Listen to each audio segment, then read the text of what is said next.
Ayodhya రామాలయాన్ని target చేస్తామని ఉగ్రవాద సంస్థలు చెప్పటం, అదే సందర్భంలో అయోధ్య రామాలయానికి రోజు లక్షలాది మంది వస్తున్నటువంటి నేపథ్యంలో, దానికి సంబంధించినటువంటి ఏమైనా సంక్షోభాలున్నయ్యా? ప్రకృతి వైపరీత్యాలు కావచ్చు, లేదంటే ఏమైనా ఉగ్రవాద థ్రెట్స్ ఇట్లాంటివి ఉన్నాయా? ఈ అంశం మీద అమెరికా, బ్రిటన్‌లలో ఉంటున్నటువంటి అమెరికాలో ఉన్నటువంటి డాక్టర్ వెంకటా చాగంటి గారు, అట్లాగే బ్రిటన్‌లో ఉన్నటువంటి రాఘవేంద్ర సాయి అక్కినేని గారు ఇద్దరు మధ్యన జరిగినటువంటి కాన్వర్సేషను. ఒకటి జ్యోతిష్యం మీద పరిశోధన చేస్తున్నటువంటి రాఘవేంద్ర సాయి అక్కినేని గారు ఈ అంశం మీద రాబోయే 20 సంవత్సరాల అయోధ్యలోని ప్రభు శ్రీరామ మందిరానికి ఏమైనా కష్టాలు, నష్టాలు, విపత్తులు సంభవించే అవకాశం ఉందా అన్న దాని మీద వేదిక జ్యోతిష్యం ద్వారా పలు పరిశోధనలు చేస్తున్నారు. ఇప్పటికే 2 last week, before last week కూడా మనం ఆ వీడియో చూసాం. ఇప్పుడు 2 పరిశోధన పత్రాలు సమర్పించారు. వీటితో కలిపి మొత్తం 5 పేపర్లు ఈ టాపిక్ మీద సబ్మిట్ చేశారు. రాబోయే 20 ఏళ్లలో ఎప్పుడు అయోధ్య రామాలయానికి విపత్తు రాబోతుంది అనే లోతైన చర్చ, దానికి సంబంధించి ఇప్పుడు చిన్న టిప్పు ఇక్కడ మన ఛానల్లో ఇస్తున్నాను. దాంతోపాటుగా ఏదైతే మన జేఎస్ టుడేలో పూర్తి 45 నిమిషాల వీడియో ఉంటుంది. ఎవరైతే ఆసక్తి గలవారు దాన్ని వీక్షించవచ్చు. మండిత విస్ఫులింగ విషమ జ్వలితానల కీడలు వబ్జ గర్భాండము నిండ రామ వసుధా విపుడేచుల వజ్ర సాధన ఖండిత పంచకంఠ కనకంఠ పురాంతక శైలచ లోద్దండ బలప్రచడ్డ పురదండ విఖండల చండ ఖండముల్.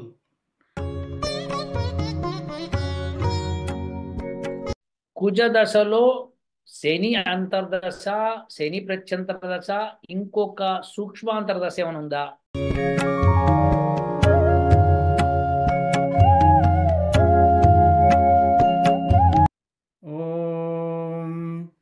ఏ నేదం భూతం భువనం భవిష్యత్ పరిగృహీతమృతేన సర్వం ఏన యజ్ఞస్థాయతే సప్తహోత తన్మే మన Shiva సంకల్పమస్తు.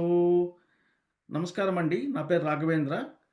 University of applied Vedic science ద్వారా కొనసాగుతున్న మా జ్యోతిష పరిశోధన కార్యక్రమానికి తిరిగి స్వాగతం. మాతో మా గురువు గారు పూజ్యులు శ్రీమాన్ డాక్టర్ వెంకటా చాగంటి గారు మనతో ఉన్నారు. నమస్కారం సార్, స్వాగతం సార్. నమస్తే, నమస్కారం రాఘవేంద్ర సార్. నమస్కారం సార్. జర్నలిస్ట్ సాయి గారి కోసం మళ్ళీ మనం ఈ 3వ వీడియో కూడా చేస్తున్నాము. సో జర్నలిస్ట్ సాయి గారికి ఒక నమస్కారం, ధన్యవాదాలు సార్ ఆయనకి. ఇప్పుడు ఈ పేపర్లో మనం ముఖ్యంగా డిస్కస్ చేయబోతున్నది ఏంటి ఈ వీడియోలో? సో 2 ప్రధాన అంశాలు సార్. 4వ రీసెర్చ్ పేపర్లో మనం ఏం పొందుపరిచామంటే 1522 సంవత్సరంలో మే 1వ తారీఖున రాముల వారి గుడి కూల్చినప్పుడు చాలా తీవ్రమైన గ్రహస్థితులు ఏర్పడినాయి పిశాచయోగంలో. ఆ 1522 సంవత్సరంలో ఆ నెలలో ఎప్పుడైతే పిశాచయోగం ఏర్పడిందో రాముల వారి గుడికి, అదే సందర్భంలో మిగతా ఏమన్నా గుళ్ళు కూల్చబడినాయా ఆ సంవత్సరంలో, ఆ రోజున, ఆ నెలకి అని ఒక పరిశోధన పత్రం మనం సమర్పించాం సార్. పబ్లిష్ అయింది. దానిలో మనం చాలా వివరాలు పొందుపరిచాము. 5వ పేపర్ ఏదైతే రీసెంట్గా పబ్లిష్ అయిందో దానిలో మనం ఏమి పొందుపరిచామంటే, రాబోయే 20 సంవత్సరాల్లో అంటే 2024 నుంచి 2044 మధ్యలో 20 సంవత్సరాల ఈ వ్యవధిలో రాముల వారి గుడికి ఏమన్నా తీవ్రమైన నష్టాలు, కష్టాలు రాబోతున్నాయా? ఒకవేళ వస్తే ఎప్పుడు వస్తాయి? అవి ఎంత తీవ్రంగా ఉండబోతున్నాయి? ఏమిటి విషయం అని మనం పొందుపరిచి పబ్లిష్ చేయడం జరిగింది. దాని గురించి డిస్కస్ చేయాలి సార్. అంటే ఇప్పుడు రాముల వారి గుడి తిరిగి స్థాపించబడి జనవరి 22వ తారీఖున పెట్టిన ముహూర్త బలాన్ని ప్రకారము మనం ఆల్రెడీ యోగాలు చెప్పుకున్నాం కాబట్టి, ఇప్పుడు ఏమన్నా కష్ట నష్టాలు వస్తాయా రాబోయే 20 ఏళ్లలో అని కదా పరిశోధన ఇప్పుడు? అవును సార్. ఓకే, అంటే ఈ పరిశోధన కార్యక్రమం ఇదివరకు 1828లో జరిగిన ఘటన, తర్వాత వేరే గుళ్ళలో కూడా జరిగిన ఘటనలు ఏవైతే కూల్చబడ్డాయో ఆ సమయంలో ఉన్న గ్రహస్థితులు, ఇప్పుడు ఈ వచ్చే 20 ఏళ్లలో అంటే 2024 నుంచి 2044 లోపల ఇప్పుడు అయోధ్యలో ఉన్న రాముల వారి గుడికి ఏమన్నా అటువంటి గ్రహస్థితి ఏర్పడుతుందా? ఇది కదా? అవును సార్. సో మంచి రీసెర్చ్ చేసాము, వెరీ గుడ్. సో పబ్లిష్ అయిందా పేపరు? అయింది సార్. ఏదో ఒకసారి చూపిస్తే మేము సంతోషిస్తాం సార్. ఇదే సార్ పేపర్ పబ్లిష్ అయింది. ఓకే. దీని టైటిల్ వచ్చి potential impacts of various cosmic forces on the future trajectory of Prabhu Shriram's temple in Ayodhya. Very good, very good. Authors ఎవరు దీనికి? రాఘవేంద్ర సాయి అక్కినేపల్లి నేను, డాక్టర్ వెంకట చాగంటి మీరు సార్. Very good. ఏ డేట్న పబ్లిష్ అయింది? ఇది ఈ నెల 7వ తారీఖున పబ్లిష్ అయింది sir. Very good, very good, very good. చాలా బాగుంది. Excellent, excellent. మనం ఇదివరకు చెప్పినట్టుగా అవన్నీ కూడా పేపర్లు వరుస పెట్టి మనం చూపిస్తున్నాం. Very good, very good. ఇది తీసే ఇంకా. సో ఇప్పుడు మనకి 2024 నుంచి 2044 లోపల అనేక గ్రహస్థితులు ఏర్పడతాయి. ప్రతిరోజు విశ్లేషణ చేసాము. అవును, ప్రతిరోజు దాని అంశాలు తీసుకొని చేసాము. సో దానికి ముఖ్యంగా నువ్వు వెరిఫై చేసినప్పుడు 1528 గ్రహస్థితి ప్లస్ 1026 సోమనాథ్ టెంపుల్, ఆ తర్వాత వారణాసి టెంపుల్, తర్వాత మధుర టెంపుల్, ఇవన్నీ కూడా హంపి, తర్వాత సూర్య మార్తాండ తేజ, ఇవన్నీ టెంపుల్స్ అన్ని తీసుకొని ఎప్పుడెప్పుడు కూలగొట్టబడ్డాయో వాటి డేట్స్ అవన్నీ మనం పబ్లిష్ చేసాం. మన జ్యోతిష శాస్త్రం ప్రకారం ఎలా అయి ఉంటుంది అని. అవునా? సో అందరూ వ్యూవర్స్ కూడా గమనించుకోవాల్సింది ఇది ఒకటి ఉంటుంది. ఇప్పుడు ముహూర్తం ఎప్పుడైతే ఒక మనిషి పుట్టాడో ఆ సమయాన్ని బట్టి అతనికి ఏ దశ నడుస్తుంది అన్న విషయం ఉంటుంది. ఆ దశ కొంత జరిగిపోయిందా లేకపోతే అప్పుడే మొదలైందా అన్నది కూడా ఉంటుంది. సో మానవులకి ఒక దశ కొంతకాలం ఉందనుకోండి, దేవతలకి చాలా ఎక్కువ కాలం ఆ దశ ఉంటుంది. ఎందుకంటే మానవుడు 360 సంవత్సరాలు, మానవ సంవత్సరాలు ఈజ్ ఈక్వల్ టు ఒక దేవతా సంవత్సరం. ఆ లెక్కను చూసాము అంటే మనకి 120 సంవత్సరాల ఆయుష్ని 43,200 సంవత్సరాల కింద లెక్క వస్తుంది దేవతా వయసు. ఆ లెక్క ప్రకారము మనకి ఇప్పుడు రాముల వారికి గుడికి ఏ దశ నడుస్తోందయ్యా రాఘవేంద్ర? సార్ కుజ మహాదశ నడుస్తుంది సార్ ప్రస్తుతం. సో కుజ మహాదశ నడుస్తోంది. అది కుజ మహాదశ అనేది ఎన్ని సంవత్సరాలు మానవులకైతే? సో మానవులకైతే 7 సంవత్సరాలు సార్. 7 సంవత్సరాలు ఉంటుంది. అదే దేవతలకి కన్వర్ట్ చేస్తే కనుక వాళ్ళకి ఎన్ని సంవత్సరాలకు ఉంటుంది? అది 2520 సంవత్సరాలు సార్. 2520 సంవత్సరాలు. ఇప్పటిదాకా రాముల వారి దేవాలయానికి కుజదశ ఉంది అన్నావు కాబట్టి ఎన్ని సంవత్సరాలు గడిచిపోయింది? 870 సంవత్సరాలు గడిచిపోయింది సార్. గడిచిపోయింది. ఇప్పుడు ఇంకెన్ని సంవత్సరాలు మిగిలింది? 1600 సంవత్సరాలు, చిల్ల సంవత్సరాలు మిగిలింది సార్. Very good. సో ఇప్పుడు రాముల వారి దేవత అంటే ఆ దేవత కింద తీసుకుంటున్నాం కాబట్టి ఇప్పుడు కుజ దశలో ఏ అంతర్దశ నడుస్తోంది? కుజ మహాదశలో శని అంతర్దశ నడుస్తోంది సార్ ప్రస్తుతానికి. Very good. శని అంతర్దశ నడుస్తోంది. సో కుజ దశలో శని అంతర్దశ ఎప్పటి నుంచి ఉంది సార్? కుజ అంతర్దశలో శని అంతర్దశ వచ్చి 2015 నుంచి 2414 సంవత్సరాల వరకు ఉంది సార్.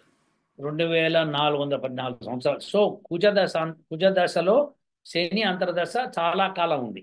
కానీ మనం మాట్లాడుకునే దాని లోపలే ఒక 20 సంవత్సరాలు మాట్లాడుకున్నాం, అంతే కదా? అంతే సార్, అంతే సార్. ఇప్పుడు కుజ దశలో శని అంతర్దశలో ప్రత్యంతర దశ ఏమిటి? సో మళ్ళీ ప్రత్యంతర దశ కూడా శని వస్తుంది సార్. అంటే కుజుడిలో శని ప్రస్తుతం నడుస్తుంది సార్ ఆయనకి. ఓకే, కుజులో శనిలో శని ప్రత్యంతర దశ నడుస్తోంది.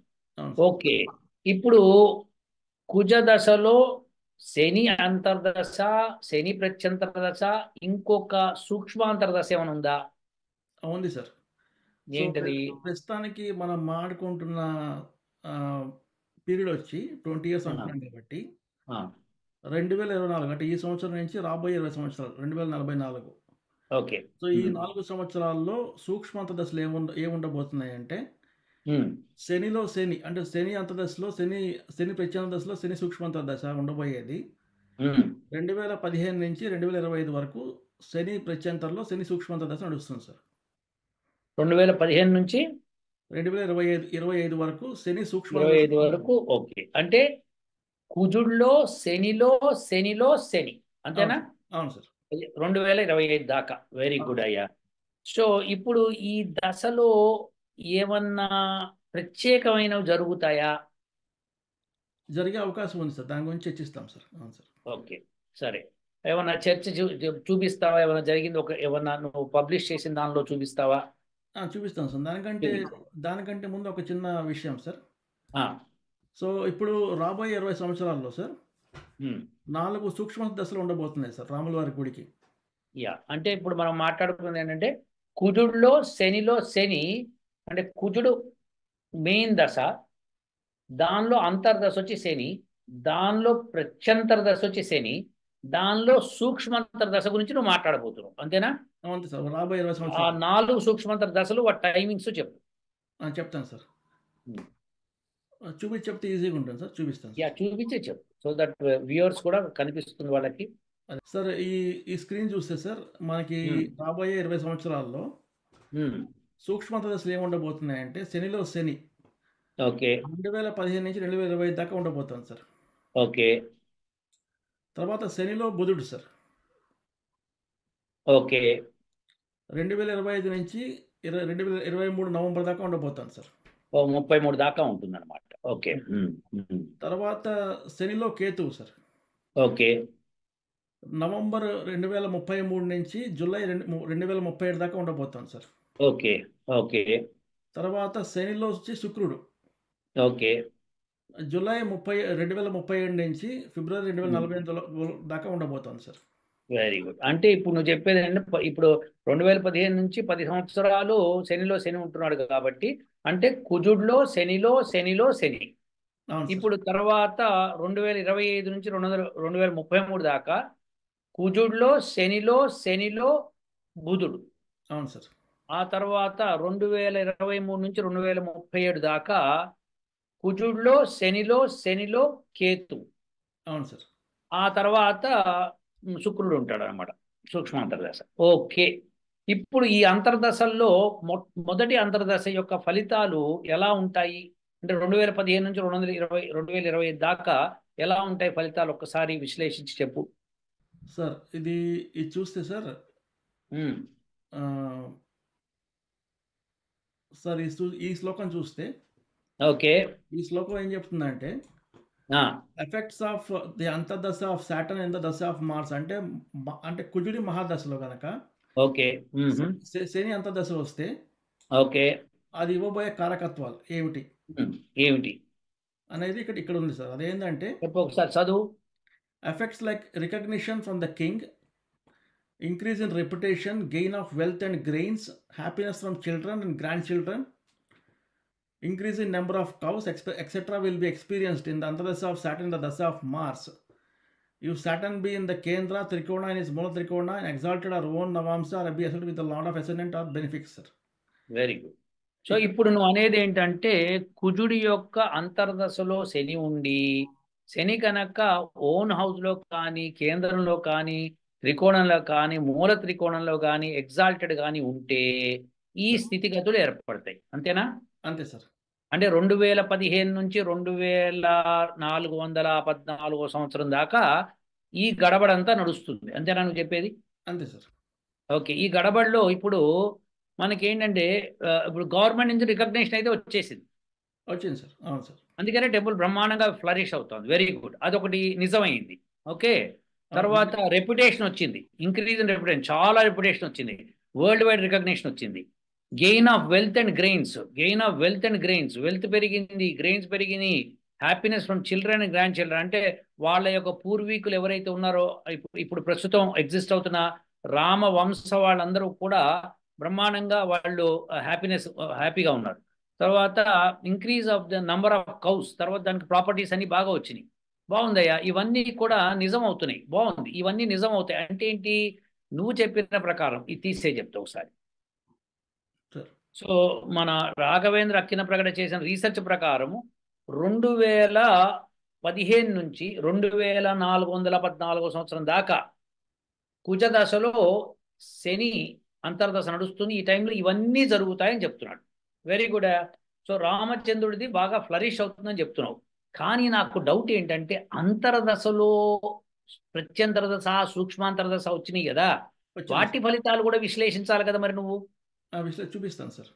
అయితే చూపించే ముందర నాకు ఇప్పుడు నువ్వు చూపించాల్సింది ఏంటంటే 2015 నుంచి 2000 అదే ఇప్పుడు కుజదశలో శని అంతర్దశలో శని ప్రత్యంతర దశ చూపించు.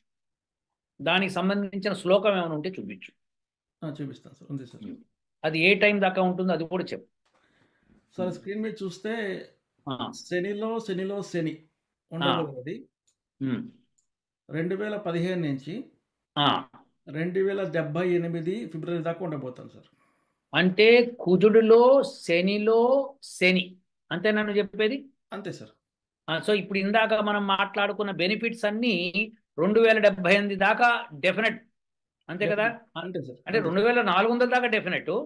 అందులో ఇప్పుడు శనిలో ఇప్పుడు శని వచ్చాడు కాబట్టి ఈ ఈ అంతర్దశలో జరగబోయే అంటే 2015 నుంచి 2078 దాకా జరగబోయే ఘటనలు చెప్పు. ఎక్కడిచ్చాడు శ్లోకం? సార్ ఈ కింద శ్లోకం చూస్తే సార్ మనం effects of Saturn pratyantara in the Saturn antardasha చూస్తే కదా వెరీ గుడ్, చెప్పు. ఏముండబోతుందంటే ఫిజికల్ డిస్ట్రెస్, క్వారల్స్ అనే తగాదాలు, డేంజర్ ఫ్రమ్ మినియల్స్ అంటే ఈవిల్స్ అంటే పిశాచాల నుంచి ప్రాబ్లమ్స్ రాబోతున్నాయి అని వెరీ గుడ్, అంటే రాక్షసుల నుంచి అన్నమాట అది. అంతే సార్. యా, ఈ స్క్రీన్ మీద ఇప్పుడు తీసే చెప్తా. చాలా బాగుందయ్యా, చాలా అద్భుతంగా చెప్పావు. ఇప్పుడు అందరికీ అంటే జ్యోతిష్యం ఇప్పుడు కుజ దశలో శని మహర్దశ, శని అంతర్దశ ఉన్నప్పుడు 2400 దాకా బ్రహ్మాండంగా ఉంటుంది, హ్యాపీనెస్ ఉంటుంది, వెల్త్ ఉంటుంది, ప్రాస్పరిటీ ఉంటుంది, అన్నీ ఉంటాయి.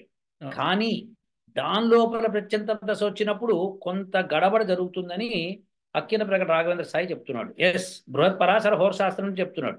కాబట్టి ఎక్కడా కూడా రాఘవేంద్ర తప్పు చేయలేదు, బ్రహ్మాండమైన ఎక్సలెంట్ ఎక్స్ప్లెయిన్ ప్రెజెంటేషన్ చేశాడు.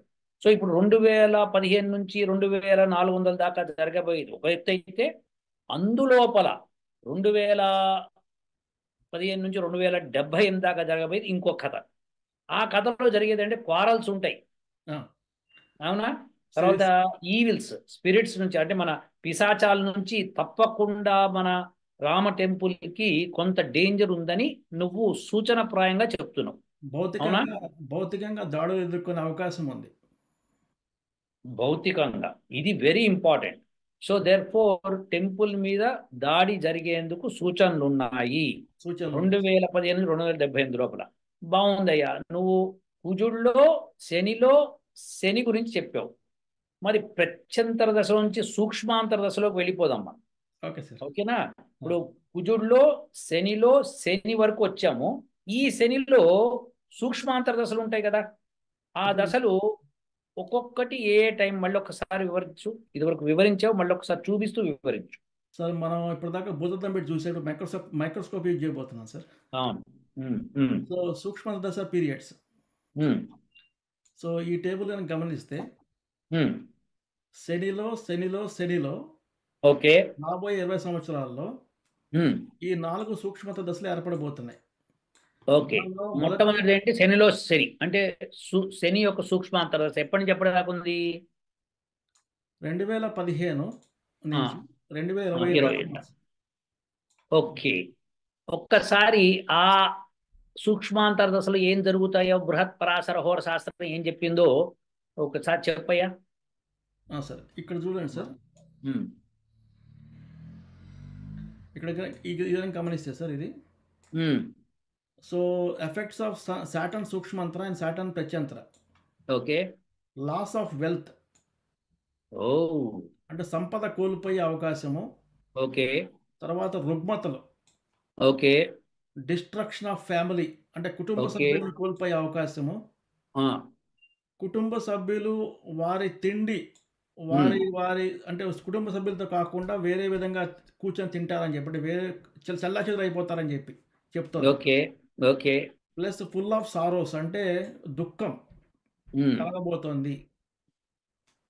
బాగుందయ్యా. సో రాఘవేంద్ర, ఇప్పుడు నువ్వు నాకు 2 విషయాలు చెప్తున్నావు. ఒకటి ఏంటంటే శని కుజదశలో శని ఉన్నప్పుడు బ్రహ్మాండమైన గవర్నమెంట్ రికగ్నిషను, ఫేమస్ అవ్వటము అవన్నీ జరుగుతాయి. అంటే 2015 నుంచి 2414 సంవత్సరాల దాకా అవి జరుగుతాయి. అందులో శనిలో శని అంటే ప్రత్యంతర శని వచ్చినప్పుడు 2015 నుంచి 2078 దాకా ఉన్న దానిలో కొంత బెనిఫిట్స్ చెప్పావు ఇందాక. ఇప్పుడు శనిలో శని అంటే కుజుడిలో శనిలో శని లాస్ట్ సూక్ష్మాంతర దశకు వచ్చినప్పుడు కొంత లాస్ ఇన్ వెల్త్ చెప్తున్నావు. తర్వాత ఇంకా డిస్ట్రక్షన్ ఆఫ్ ద ఫ్యామిలీ చెప్తున్నావు, టేకింగ్ మీల్ సెపరేట్లీ అని చెప్తున్నావు. మరి 2015 నుంచి 2020 లోపలే గవర్నమెంట్ రికగ్నిషన్ వచ్చింది. మరి ఇది ఎప్పుడు జరుగుతుందని నువ్వు ఎక్స్పెక్ట్ చేస్తావు? లాస్ ఆఫ్ వెల్త్ ఎక్కడ జరిగింది మనకి చెప్తావా కాస్త? సార్ ఈ ఈ స్పెసిఫిక్ పీరియడ్‌లో సార్ మనం మాట్లాడుతుంది శని. ఆ, ఈ స్పెసిఫిక్ పీరియడ్‌లో ఇక్కడ మనం మాడుకున్నాం కదా sir, loss of wealth, diseases, ఫ్యామిలీలు దూరంగా ఉంటాయని చెప్పి. ఎక్కడ జరిగింది చెప్పాలి ఇప్పుడు, ఎందుకంటే మాకేమో రికగ్నేషన్ వచ్చింది, టెంపుల్ రికగ్నేషన్ వచ్చేసింది, మేమేమో బ్రహ్మాండంగా ఉన్నాం, హ్యాపీగా ఉన్నాం, నువ్వేమో ఇక్కడేమో సారోస్, ఫ్యామిలీ నుంచి సెపరేషన్ ఇవన్నీ చెప్తున్నావు, ఎలా సరిపోతుంది? అదే సార్, దానికే వస్తున్నా సార్. వచ్చాయి. ఇప్పుడు మనం అనుకున్నట్టు మన supreme court of India Ramulu వారి టెంపుల్ కట్టుకోమని చెప్పి ల్యాండ్ టైటిల్ అవార్డ్ చేసేసింది, గుడి కట్టేశారు, అంతా బాగుంది సార్. ఓకే. జనవరి 22, 2024న ఎప్పుడైతే గుడిలో ప్రాణప్రతిష్ఠ కార్యక్రమం జరిగిందో అప్పుడు కొంతమంది ప్రముఖుల్ని ఆహ్వానించినా కూడా వాళ్ళు రాలేకపోయారు. అవును. మన హైందవ సాంప్రదాయం, సనాతన ధర్మంలో ఏంటంటే అందరూ ఒక ఫ్యామిలీగా భావిస్తాము. అందులో సాధువులు, సంతులు, మరీ ముఖ్యంగా ఫ్యామిలీలో చాలా దగ్గర వ్యక్తులు. అవును. మన రామాలయం కూడా దానికి అతీతమేం కాదు. ఆ రామాలయం సంబంధించి వాళ్ళు రావాలని కోరుకుంది, వాళ్ళకి ఆహ్వానాల పత్రాలు పంపించింది.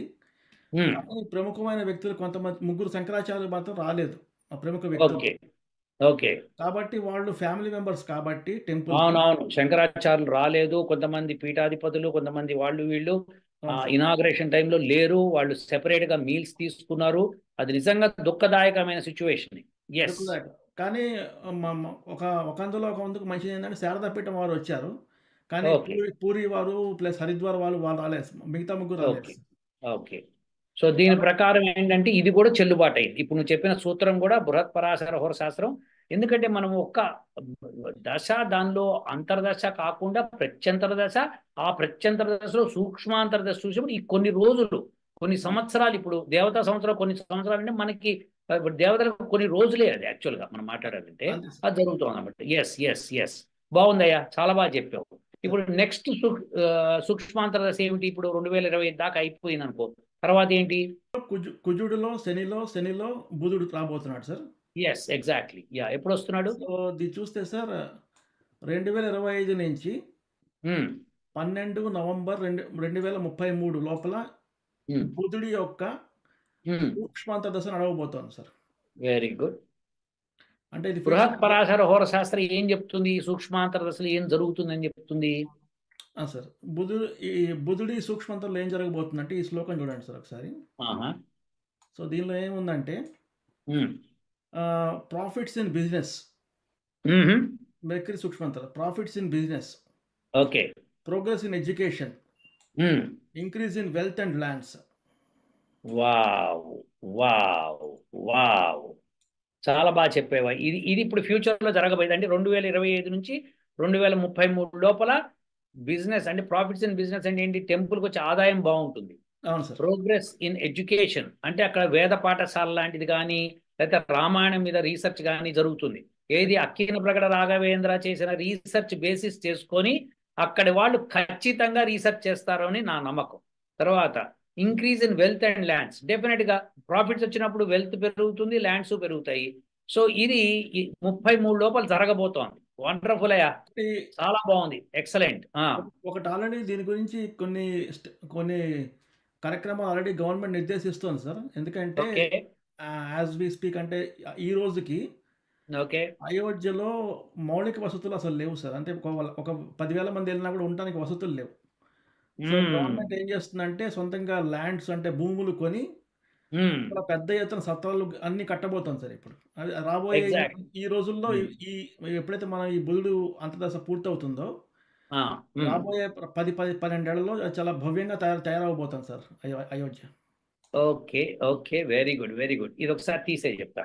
సో ఇప్పుడు నువ్వు అనేది ఎంత కరెక్ట్ గా చెప్తున్నావు అంటే, న్యాచురల్లీ ఇప్పుడు ఫర్ ఎగ్జాంపుల్ ఒక రైతుకి 50 ఎకరాలు ఉందనుకో, ఆయన ఒక 20 ఎకరాల్లో పండించుకుంటూ 30 ఎకరాలు కౌలుకి ఇచ్చాడు అనుకో, అప్పుడు వాళ్ళు తెచ్చే ఆదాయం కూడా ఈయనకు వస్తుంది కదా. అంతే సార్. సో ఇప్పుడు అయోధ్య అంతా రామాలయం కిందనే వస్తుంది. సో అయోధ్యలో బిజినెస్లు ఫ్లరిష్ అయినాయి అంటే ఆదాయంలో కొంత భాగం రామాలయానికి కూడా వస్తుంది కదా. అంతే సార్. బాగా చెప్పావు రాఘవ, అసలు ఎక్సలెంట్ అనాలిసిస్, చాలా బాగా చేసావు. ప్రతిదీ అంశాన్ని కూలంకషంగా డెప్త్కి వెళ్ళి పట్టావు. Is wonderful. ఇప్పుడు నాకు ఒకటి క్లారిటీ, 2015 నుంచి 25 దాకా ఒకటి చెప్పావు, 25 నుంచి 33 దాకా ఒకటి చెప్పావు. ఇప్పుడు 33 నుంచి నెక్స్ట్ ఏంటి చూపించు ఒకసారి. సో నెక్స్ట్ రాబోయే సూక్ష్మ దశ వచ్చి కేతు సార్. అంటే అబ్బో కుజ మహర్దశలో, శని అంతర్దశలో, శని ప్రత్యంతరలో, కేతు సూక్ష్మంతర. Very good, very good. మనకి సో మనకి గుర్తుంటే సార్ 1528 సంవత్సరంలో రాముల వారి గుడి కూల్చినప్పుడు కుజ మహర్దశలో, రాహు అంతర్దశలో, కేతు ప్రత్యంతరం నడిచింది సార్ అప్పుడు. Yes yes. సో సో కాబట్టి అబ్బో ఇది ఒక డేంజరస్ సిచ్యువేషన్ అని చెప్తున్నావు నువ్వు, చెప్పకనే చెప్తున్నావు నువ్వు. సార్ ఓకే, అసలు అసలు కేతు సూక్ష్మాంతర్దశ ఏం జరుగుతుందని బృహత్ పరాశర హోరశాస్త్రం రాశాడు. సార్ ఇక్కడ చూస్తే sir effects of Ketu sukshmantara okay in the Saturn pratyantara, అంటే శని ప్రత్యంతరం ఏం జరగబోతుందని శ్లోకంలో ఇచ్చారు. ఓకే దాని అర్థం ఏంటంటే ఇక్కడ ఉంది సార్. ఓకే సారీ ఇక్కడ ఉంది సార్. ఓకే దొంగల వల్ల ఇబ్బందులు రాబోతున్నాయి. వావ్. తర్వాత లాస్ ఆఫ్ లైవ్లీహుడ్, అంటే దైనందిక జీవితానికి భంగం ఏర్పడబోతోంది.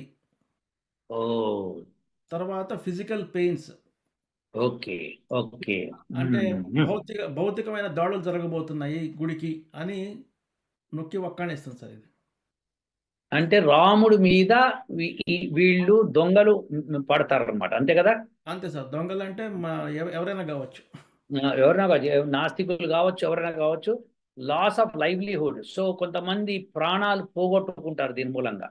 అవును సార్. ఓకే, ఫిజికల్ పెయిన్స్ అంటే ఇప్పుడు రాముడి యొక్క దేవాలయానికి ఫిజికల్ గా కొంత దాడి జరగచ్చు అని చెప్తున్నాడు, అంతేనా? అంతే సార్. ఖచ్చితంగా జరగవచ్చని అవకాశాలు చాలా చాలా ఉన్నాయి సార్. ఓకే, తీసే ఇప్పుడు నువ్వు చెప్పిన దాని ప్రకారము శని యొక్క సూక్ష్మాంతర్దశ చెప్పావు, తర్వాత మెర్క్యూరీ సూక్ష్మాంతర్దశ చెప్పావు, ఇప్పుడు కేతు సూక్ష్మాంతర్దశ చెప్పావు. ఈ మూడిట్లోనూ Ketu is the most dangerous thing అని చెప్తున్నావు, అంతేనా? ఫస్ట్ డేంజరస్ వచ్చి కేతు సార్. సెకండ్ డేంజరస్ వచ్చి శనిలో, కుజుడులో శనిలో శని సెకండ్ డేంజరస్. అది అయిపోయింది, గతం గతః. ఓకే, ఆల్రెడీ అయింది, పెద్ద పెద్ద కొట్లాటలు అయినాయి, అది రామాలయం గురించి కొట్లాటలు అయినాయి. ఆ టైంలో మనకి గవర్నమెంట్ రికగ్నిషన్ అంటే మనకి సుప్రీంకోర్టు జడ్జిమెంట్ అన్ని వచ్చేసినాయి, అవన్నీ వ్యాలిడిటీ అయిపోయింది. ఇప్పుడు మనకి కావాల్సింది అంటే మనం 24 నుంచి మాట్లాడుకుంటే 24, 25 ఒక్క సంవత్సరం ఇంకా మిగిలింది. ఏది? శని సూక్ష్మాంతర్దశ. అది అయిపోయింది అంటే అది అయిపోయిందంటే గతం గత అయిపోతుంది. అంటే కొంత డేంజర్ ఇంకా మిగిలింది, కొన్ని కొట్లాట్లు ఇంకా జరుగుతాయి. సో 25 నుంచి 33లో చాలా ప్రశాంతంగా ఉండి చాలా మటుకు ధనం వచ్చేటట్టుంది. కానీ అక్కడ కూడా డేంజర్ లేకపోలేదు, ఎందుకంటే ఇది ఈ కంటిన్యూటీ ఉంటుంది కాబట్టి. కుజుడిలో శనిలో శని ఇంకా ఉంటుంది, 78 దాకా ఉంటుంది కాబట్టి కొంత ఉండొచ్చు. కానీ నువ్వు చెప్పినట్టు 33 నుంచి 37 ఎండింగ్ దాకా ఏదైతే పీరియడ్ ఉందో అది కొంత డిస్టర్బెన్స్ గానే ఉంది రాఘవేంద్ర. అవును సార్. ఓకే, అది సరే. 37 తర్వాత వచ్చే సూక్ష్మాంతర్దశ చెప్పు, 44 దాకా చెప్తాను సార్. సో తర్వాత ఈ 20 సంవత్సరాల్లో రాబోయే చివరి సూక్ష్మ దశ వచ్చి శనిలో బుధుడు సార్. ఇక్కడ అది ఎప్పటి నుంచి ఎప్పటిదాకా అంటే 21 జూలై 2037 నుంచి 1 ఫిబ్రవరి 2048 దాకా ఉండబోతుంది సార్ అది. సో 37 నుంచి ఫిబ్రవరి 2048 దాకా. దాని ఫలితం చెప్పు కాస్త. దాని ఫలితం ఇక్కడ ఉంది సార్, ఇక్కడ హైలైట్ చేశాను. Okay, opulence and glory, learning use of weapons, birth of son, coronation, good health and fulfillment of all ambitions. దిగంతాల వరకు పేరు ప్రకాశాలు పాకటము, ఆయుధాలు ఉపయోగిస్తాము. అంటే రామాలయం is going to use weapons to protect it self, అంతే కదా? అంతే కేతులో జరిగే దాని అనుభవాన్ని దృష్టిలో పెట్టుకొని ఓకే వాళ్ళు శుక్ర సూక్ష్మాంతర్దశ వచ్చినప్పుడు ఇది తీసే ఇంకా. సో ఇప్పుడు రాఘవేంద్ర నువ్వు చెప్పిన దాని ప్రకారం నాకు ఇప్పుడు ప్రజలకు అందరికి అర్థమయ్యేది ఏంటంటే 2015 నుంచి 2044 దాకా ఒక పీరియడ్లో 2024 నుంచి 2044 దాకా 20 సంవత్సరాలు ఏదైతే ఇప్పుడు జరగబోతోందో, జరిగింది ఆల్రెడీ ఎక్స్ప్లెనేషన్ విశ్లేషణ ఇచ్చావు. జరగబోయే దానిలో 2025 నుంచి 33 దాకా కొంత ప్రశాంతంగానే ఉంటుంది. కానీ ఎట్లన్నా శని ఎఫెక్ట్స్ ఉంటాయి, ఎందుకంటే శని అంతర్దశ ఎఫెక్ట్స్ ఉన్నాయి కాబట్టి. సో ప్రత్యంతర్దశ ఎఫెక్ట్స్. అది కాకుండా మెర్క్యూరీ సూక్ష్మాంతర దశలో బాగానే ఉంటుంది, ప్రాస్పరిటీ ఉంటుంది. ఆ ప్రాస్పరిటీ చూసి ఓర్వలేక 2037 సంవత్సరం నుంచి కొంత, అంటే 2033 నుంచి 37 లోపల కొంత భయంకరమైన సిచ్యువేషన్ జరగచ్చు సార్. అంతే కదా. జరిగిన తర్వాత అది నిలదొక్కుంటుంది అని కూడా చెప్పేస్తున్నాం. నిలదొక్కుని 2037 నుంచి 44 దాకా ఒక గొప్ప గ్లోరీ వస్తుంది. ఆ సమయంలో గుడి తనంతట తను శస్త్రాస్త్రాలను సిద్ధం చేసుకుంటుంది, అంతే కదా. ప్రజలు తిరగబడి వారి గుడిని కాపాడుకోబోతున్నారు సార్. That's wonderful. సో ఇప్పుడు మనకి ఈ పీరియడ్స్ అన్ని క్లియర్గా ఉన్నాయి. సో మనకి అర్థం కావాల్సింది ఏంటంటే ఏ పీరియడ్లో యాక్చువల్గా అంటే కరెక్ట్ ప్రిసైజ్ టైమింగ్స్ ఏంటి, గుడికి ఆపదొచ్చే టైమింగ్స్ ఏమిటి, వస్తే ఒకవేళ, రాకపోతే మంచిది, వస్తే జ్యోతిష్య శాస్త్రం ప్రకారము ద ప్రాబబిలిటీ ఆఫ్ గెటింగ్ ఇప్పుడు ఎట్లా ఉంటుందంటే, మబ్బులు బట్టి నీ వర్షానికి పర్సంటేజ్ ఛాన్స్ ఎంత అంటే 60 అనో 40 అనో 80 అనో ఒక పర్సంటేజ్ ఇస్తారా ఇవ్వరా? ఇస్తారు కదా సార్. అట్లానే జ్యోతిష శాస్త్రం కూడా స్టాటిస్టికల్ డేటానే కదా.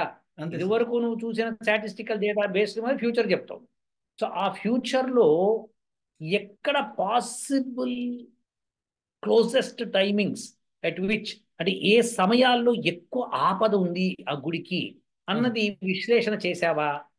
చేశాను సార్. చేసిన దాన్ని స్టాటిస్టికల్ డేటాని నువ్వు ఇప్పుడు ఎక్స్ప్లెయిన్ చేయి సార్. సో చేయడానికి ముందు మనకు ఒక ప్రాతిపదిక కావాలి కాబట్టి ఒక స్కోరింగ్ ప్యాటర్న్ డిఫైన్ చేశాం సార్. స్కోరింగ్ ప్యాటర్న్ ఎలా డిఫైన్ చేశామంటే, మనం అంతకుముందు చూసిన ఇండియాలో ఉన్న దేవాలయాలు, కూలగొట్టబడినప్పుడు ఉన్న గ్రహస్థితులు, వాటితో పాటు మరికొన్ని దేవాలయాలు కూడా లెక్కలోకి తీసుకొని ఓకే పిశాచి యోగం గురించి మనం ఆల్రెడీ మాట్లాడుకున్నాము చాలా తీవ్రంగా. ఆ పిశాచి యోగాన్ని ఫర్ ఎగ్జాంపుల్ దాన్ని కనుక తుఫాన్తో కనుక పోలిస్తే, సో తుఫాను ఉందని చెప్తారు మన మన వాతావరణ శాఖ పరిశోధకులు, కానీ చిన్న చినుకులు పడి వెళ్ళిపోతుంది కొన్నిసార్లు. కానీ అదే తుఫాను పెను తుఫానుగా మారి 200 మైళ్ళు 300 మైళ్ళు గాలి తీవ్రతతో వస్తుంది. సో పేరుకి పిశాచయోగం అయినా మన కేసులో అది తీవ్రంగా ఉండబోతుందా లేదంటే జస్ట్ అలా భయపెట్టి వెళ్ళిపోతుందా అనేది లోతుగా పరిశీలించడం జరిగింది సార్. Very good. రాబోయే 20 సంవత్సరాలకు సంబంధించి, ఓకే అంటే 24 నుంచి 44 మధ్యలో. సో మనకి వెయిట్ చేస్తున్నాం తొందరగా రావాలి ఏదో చెప్పాలి నువ్వు. గడపడ కావాలి, మాకంటే భయంగా ఉంది, చెప్పండి సార్. సో ఈ 20 సంవత్సరాల్లో జస్ట్ ఒక 12 సార్లు పిశాచయోగం ఉండబోతుంది సార్. ఓకే, అంటే అట్ అన్ యావరేజ్న 1.5 ఇయర్కి ఒకసారి పిశాచయోగం హలో అని చెప్పబోతుంది మనకి. అందరిని పరామర్శిస్తుంది సార్. అంటే పిశాచయోగం అంటే కుజుడు ప్లస్ కేతువు కలిస్తే పిశాచయోగం. ఓకే, కానీ దాని తీవ్రతను పెంచే అంశాలు కొన్ని ఉన్నాయి. ఓకే, ఫస్ట్ ఒక ఎత్తు ఏంటంటే పిశాచయోగం ఏర్పడటం, రెండోది అది తీవ్రంగా ఉంటుందా లేదా అని చెప్పే గ్రహస్థితులు, వేరే గ్రహాల స్థితులను బట్టి చెప్పచ్చు. అంతే. అంటే దాన్ని ఎగదోస్తాయా ఎగదోయవా అని చెప్పి. కరెక్ట్.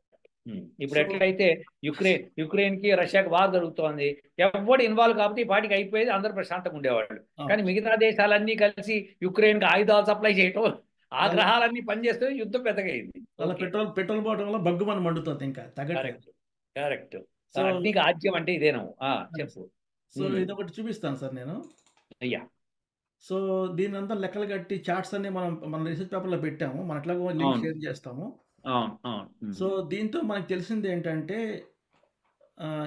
ఈ గ్రాఫ్ చూడండి సార్. 2025 నుంచి 2044 మధ్యలో రెండు సంవత్సరాల్లో ఏర్పడబోయే పిశాచయోగం చాలా తీవ్రంగా ఉండబోతుంది అర్థమవుతుంది సార్. మొదటిది వచ్చి 2026. 2000 చాలా దగ్గరలో ఉందయ్యా బాబు. అవును సార్. తర్వాత 2026లో ఫస్ట్ది కొంచెం తీవ్రంగా ఉండబోతుంది. ఇది ఎప్పుడు జరుగుతుందంటే బుధుడి సూక్ష్మ దశలో జరగబోతుంది సార్. కానీ బుధుడి సూక్ష్మ దశ బాగుందని చెప్పుకున్నాంగా మనం. చెప్పుకున్నాం సార్, కానీ మనకి ఉన్న గ్రహస్థితుల వల్ల, అదే అంటే కుజుడిలో శనిలో బుధుడు కాబట్టి బుధుడు మూలంగా వచ్చే ప్రాఫిట్స్ వస్తాయి, శని మూలంగా కుజుడు మూలంగా వచ్చే ఘోరాలు కొన్ని ఉంటాయి. ఓకే, అవును సార్. తర్వాత కొంచెం గట్టిగా దెబ్బ కొట్టేది మాత్రం ఇది సార్. ఏది ఏ సంవత్సరం 37 అబ్బా అది 2037 కేతు సూక్ష్మ అంతర్దశ. అవును సార్. ఓకే. ఎంత ఛాన్స్ 73.14%. అవును అండ్ సార్. ఇదేమో 66.19%. అవును సార్. మిగతావన్నీ దాదాపు 50% దగ్గరలో ఉన్నాయి. అంతే sir. So okay. Okay. So అక్కడ కూడా కొంత విద్రోహ చర్యలు జరుగుతాయి, కానీ అవి 50% కంటే ఎక్కువ ఛాన్స్ లేవు. కేతు మటుకు 73% చాలా పెద్దదేనయ్యో. కానీ 90% వస్తే కానీ మనకి తీవ్రమైన ఆపద ఉండదు. 73.14% అంటే still we can say that will be good. So ఇప్పుడు అంటే నువ్వు 2026, 2037 ఈ నేను పర్సంటేజ్లు ఎలా క్యాలిక్యులేట్ చేసావో ఏమన్నా ఒక కాంతి కిరణాన్ని వెదజల్లుతావా ఇటువైపు? Throw light. Sure sir. మనం ఇందాక అనుకున్నట్టు స్కోరింగ్ ప్యాటర్న్ గురించి చెప్తాను సార్. యా. సో దేని మీద బేస్ అయ్యామని చెప్పి. So scoring pattern sir. ఈ స్కోరింగ్ ప్యాటర్న్ మనం అనుకున్నట్టుగా చాలా విషయాల మీద ఆధారపడి ఉంది. ఇది మనం పైన డిఫైన్ చేసాం ఇవన్నీ, ఈ పాయింట్స్ అని ఏంటని చెప్పి. ఓకే. మన పేపర్ లింక్ ఎట్లాగో ఇస్తాం కాబట్టి మన వాళ్ళు ప్రేక్షకులు చూసుకుంటారు. చూసుకుంటారు. సో వేటికి ఎన్ని పాయింట్లు ఇచ్చామని ఇక్కడ మనం డీటెయిల్గా చెప్పాం సార్. Very good. ఇప్పుడు ఓకే. పిశాచయోగం కనుక మనం పిశాచయోగం ఏర్పడబోయే రాసుల్ని 3 కేటగిరీల కింద డిఫైన్ చేశాం. 2 కేటగిరీని డిఫైన్ చేశాం సార్. కానీ ఈ పేపర్ పబ్లికేషన్ అయింది కాబట్టి లెట్ దెమ్ గో త్రూ. మనం చెప్పకుండా వాళ్ళనే వెళ్ళని, కానీ ఇక్కడ ఉంది అని చెప్తున్నాం, అంతే కదా? అంతే సార్. ఇక్కడ ఉంది సార్ ప్యాటర్న్. యా, బస్ అంతే. బస్ ఇంకా నువ్వు ఎక్కువ చెప్పకు, వాళ్ళు చూడాలి. ఎవరైతే ఇంట్రెస్ట్ ఉన్నో వాళ్ళు చూడాల్సిందే. యా. యా. సో ఇప్పుడు ముఖ్యంగా నువ్వు చెప్పొచ్చేది ఏంటంటే 2026లో ఒక ఘటన జరగచ్చు, 2037లో ఇంకా పెద్ద ఘటన జరగచ్చు, ఛాన్సెస్ ఎక్కువ ఉన్నాయి అని చెప్తున్నావు. 2026లో జరగబోయే పిశాచయోగం కంటే నాకు 2037లో జరగబోయే పిశాచయోగం గురించే కొంచెం ఆందోళనగా ఉంది సార్. ఎందుకంటే దానికి అగ్నికి ఆజ్యం పోసినట్టుగా కేతు సూక్ష్మంతరం కూడా నడవబోతుంది ఆ టైంలో. అది సో యా. సో మనం చెప్పేది ఏంటంటే ఈ సమయంలో కొద్దిగా జాగ్రత్తగా ఉండాలి అని చెప్పాలి, అంతే. కానీ దాని నెక్స్ట్ దశే బ్రహ్మాండంగా ఉంది కాబట్టి ఐ థింక్ వాళ్ళు దాన్ని ఓవర్కమ్ అవుతారు బాగానే అని అనిపిస్తాం. ఒకవేళ దెబ్బ తగిలినా కూడా వాళ్ళు తిరిగి క్విక్గా కోలుకునే అవకాశం కనిపిస్తుంది. కోలుకోవడమే కాకుండా వెపనరీ పెట్టుకుంటారని వస్తుంది కదా, గుడికి భద్రత, సురక్షా భద్రత పెరుగుతుంది బాగా, అంతే కదా? అంతే సార్. తర్వాత ఇంకో మెయిన్ పాయింట్ గమనిస్తే సార్, 37 తర్వాత బర్త్ ఆఫ్ సన్స్ అని రాస్తుంది. బర్త్ ఆఫ్ సన్ అంటే కొత్త గుడులు కూడా వస్తాయి అదే ప్రాంగణంలో. అది కూడా మనం హైలైట్ చేయాలి సార్. ఎలా అయితే తిరుమల తిరుపతి దేవస్థానం ముఖ్యంగా మనకి అక్కడ తిరుపతిలో ఉందో, దాని తర్వాత చిన్న తిరుపతి, ఆ తిరుపతి, ఈ తిరుపతి, వెంకన్న స్వామి ఆలయాలు వెలిసిని. హైదరాబాద్లో కూడా లిబర్టీ దగ్గర అది వెంకన్న స్వామి ఉంది అక్కడ. సో ఇలాంటివన్నీ కూడా ఉన్నాయి కాబట్టి so that's a good idea, very good. బాగుంది నీ ఆలోచన. సో రామాలయానికి సంబంధించిన చిన్న చిన్న గుళ్ళని వెలుస్తాయి అన్నమాట, అంతే కదా? అయోధ్య ప్రధాన ఆలయంగా ఉంటూ భారతదేశం అంతా రామాలయాలు వెలుస్తాయి, అంతే కదా? ధర్మప్రచారం మొదలైతే అక్కడి నుంచి అర్థమవుతుంది సార్. ఇంకా బాగా కరెక్ట్. మనకి కడపలో కడప కర్నూలు దగ్గర ఒక రామాలయం ఉంది, ఒంటిమిట్ట ఆలయం ఉంది సార్. ఒంటిమిట్ట, కరెక్ట్. బాగా గుర్తుంది పేరు నీకు. అది మన పోతనామాచార్యులు కట్టించారని విన్నాను. ఓకే, చాలా బాగుంటుంది ఆ టెంపుల్. నేను వెళ్ళాను అక్కడంతా. అప్పుడు అది టెంపుల్ నిర్వహణ జరుగుతోంది, కానీ పబ్లిక్ అంత ఎక్కువగా లేరు, మామూలుగా ఉంటుంది. చాలా అసలు ఎంత హ్యాపీగా ఉంటుందంటే అక్కడ నేను కారు ఆపి తాళాలు కారులోనే మర్చిపోయాను. ఓకే, మర్చిపోయి మేము అంతా దివ్య దర్శనం చేసుకొని అయిన తర్వాత మా పిల్లలు ఇంకాసేపు ఉందాము అన్నారు. అంటే లేదు నాన్న టైం అవుతుంది అని వెళ్ళి మేము కార్ దగ్గరికి వెళ్తే కార్ తాళాలు దొరకదు. మేము మళ్ళీ టేబుల్లోకి వెళ్ళి కూర్చున్నాం. వాడిని ఎవరినో పిలిచాం, వాడు వచ్చి దాన్ని ఓపెన్ చేసేదాకా అంటే ఇంకొక 2 గంటలు అక్కడే కూర్చున్నాం అనమాట. అప్పుడు ఆ పూజారి వచ్చి కాస్త ప్రసాదం అది మాకు ఇచ్చాడు, హాయిగా తిన్నాము, అయింది, అవన్నీ జరిగింది. సో ఒంటిమిట్ట రామాలయం చాలా బాగుంటుంది, నేను చూశాను అది. దానికి ఇప్పుడు ఆంధ్రప్రదేశ్ విడిపోయిన తర్వాత చంద్రబాబు నాయుడు కాస్త దానికి ఏదో కళాకారు ఏవో చేశాడని విన్నాను కాస్త. మరి అది ఆ తర్వాత నేను చూడలేదు కాబట్టి నాకు తెలియదు. ఇది ఏదో 2001లోనే ఇప్పుడు చూసినట్టు గుర్తు నాకు. సో అది బాగుంది రాఘవేంద్ర, చాలా మంచి మాట అన్నావు, చాలా అద్భుతమైన విషయాలు చెప్పావు. సో అందరూ కూడా అక్కిన ప్రకారం రాఘవేంద్ర రీసెర్చ్ ఏదైతే చేశాడో ఆ రీసెర్చ్లో చాలా అంశాలు నాతో డిస్కస్ చేశాడు. ప్రతి చార్టు, ప్రతి క్యాలిక్యులేషను మెటికులస్గా చేసి నేను అతను కూర్చొని పరిశీలించి ఈ క్యాలిక్యులేషన్ కరెక్ట్, లేదా ఇది కొద్దిగా తప్పుపోయింది కరెక్ట్ చేయి మళ్ళీ అని సరి చేసుకుంటూ మొత్తానికి ఆ క్యాలిక్యులేషన్ ఓవర్ నైట్ కాకుండా కొన్ని నెలల తరబడి ఆలోచించినట్టుగా కొన్ని రోజుల్లో చెప్పేశాడు అన్ని. సో అన్నిటినీ కూర్చొని అంతగా చేసావు Raghavendra. Really appreciate your work. Hope ఇది అయోధ్యలో రామాలయం వాళ్ళకి వెళ్ళాలి. ఈ జ్యోతిష్ శాస్త్ర పరంగా అది వెళ్ళేటట్టు చూడు. అది పబ్లిష్ అయింది కాబట్టి వాళ్ళు దాని మీద ఏదైనా దృష్టి సారిస్తారేమో చూడు. దాంతో కొంత బెనిఫిట్ అవుతుందని అనుకుంటున్నాను. ఓకే, ఎలా అయితే మనకు తుఫాన్ వస్తుందంటే వెంటనే మనం ఏం చేస్తాము, ఇల్లు కాస్త వాకిళ్ళు గట్టి చేసుకుంటాము, ప్లస్ తిండి బట్ట అన్ని ఇంట్లో తెచ్చి రెడీగా పెట్టుకుంటాము. సో దట్ మనకేమి కాకుండా రోడ్ల మీదకి వెళ్లకుండా ఇవన్నీ చూసుకుంటాం. అట్లా వీళ్ళు కూడా జాగ్రత్త పడతారు అని మనం ఆశిద్దాం. ఈ సందర్భంగా నేను ఒక శ్లోకం చెప్పాలనుకుంటున్నాను సార్, మీరు అనుమతిస్తే. అనుమతి ఏమిటి అసలు? రామచంద్రుడి విషయంలో శ్లోకాల మీద శ్లోకాలు చెప్పచ్చు. చెప్పు సార్, ఇది భాస్కర్ రామాయణం నుంచి భాస్కర్ వారు రాశారు సార్. ఓకే, రాముల వారి పరాక్రమము వీరోచితం గురించి వర్ణిస్తూ ఆయన చెప్పిన శ్లోకం సార్. ఓకే. మండిత విస్ఫులింగ విషమ జ్వలితాణల కీడల వబ్జ గర్భాండము నిండ రామ వసుధావు పిడేచుల వజ్ర సాధన ఖండిత పంచకంఠ కనకంఠ పురాంతక శైలచ లోద్దండ బలప్రచండ పురదండ వికండల చండ ఖండముల్ అని ఆయన వివరించారు సార్. అంటే వండర్ఫుల్, చాలా బాగా చెప్పావు. అసలు దడదడలాడిచ్చావు కదా. అసలు ఈ శ్లోకాన్ని చెప్తే శత్రువులు కూడా పారిపోతారు. కానీ ఆయన వివరించింది ఏంటంటే, రాముల వారు బంగారు కోడలను పట్టుకొని నారాచ బాణాలను సంధించి ఆకర్ణాంతము లాగి సంధిస్తే తలేలమన్నట్టుగా ఆకాశంలో మెరుపులు ఉరుపులు ఊరుతాయి, రావణాన్ని అప్పుడు నీకు దిక్కున్నవాడు ఎవడుంటాడు రా అని చెప్పి అంటారు సార్ ఆయన రాముల గురించి. అలానే ముష్కర్లు కనుక మళ్ళీ దాడి చేస్తే రామాలయం మీద ఇక వాళ్ళకున్నదన్నమాట. ప్రభుత్వానికి కూడా రాముల వారు ఆవహించి ఆ విధంగా శిక్షించి దమనకాండ అడ్డుకోవాలని చెప్పి విజ్ఞప్తి సార్. మంచి మాట. Very good. చాలా బాగుంది రీసెర్చ్. ఈ రీసెర్చ్ పేపర్ యొక్క లింక్ను కూడా ప్రజలకు అందించు. వాళ్ళు దాన్ని చదువుతారు మొత్తము. వాళ్ళు ఏమైనా ఉంటే డౌట్లు ఉంటే నీ ఈమెయిల్కి రాసేటట్టుగా నీ ఈమెయిల్ కూడా పెట్టక్కడ. సో దట్ రాసే వాళ్ళని ఈమెయిల్కి రాస్తారు. ఓకేనా సార్? వెరీ గుడ్ రాఘవేంద్ర, అద్భుతమైన రీసెర్చ్ చేసావు. దీని మీద ఇంకా లోతుగా పరిశీలించేది ఉంది. అదేంటో అది మనం ఆల్రెడీ చేసాము, అది కూడా పబ్లిష్ అయిందని నమ్ముతాను. సో దాని గురించి మళ్ళీ నెక్స్ట్ వీడియోలో మనం మాట్లాడుకోవచ్చు. ఓకేనా సార్? మన కొంతమంది కామెంట్స్లో రీసెర్చ్ పేపర్ లింక్ అడుగుతున్నారు సార్. నేను ఒక క్యూఆర్ కోడ్ ఇస్తాను మన వీడియోలో లాస్ట్లో. ఆ క్యూఆర్ కోడ్ స్కాన్ చేసుకుంటే వాళ్ళకి వచ్చేస్తుంది సార్ మన పేపర్. ఏది వచ్చేస్తుంది అంటున్నావు? Research paper sir. ఈ రీసెర్చ్. Okay, sure. బ్రహ్మాండం, బాగుంది ఐడియా. ఓకేనా? Thank you sir. ఓ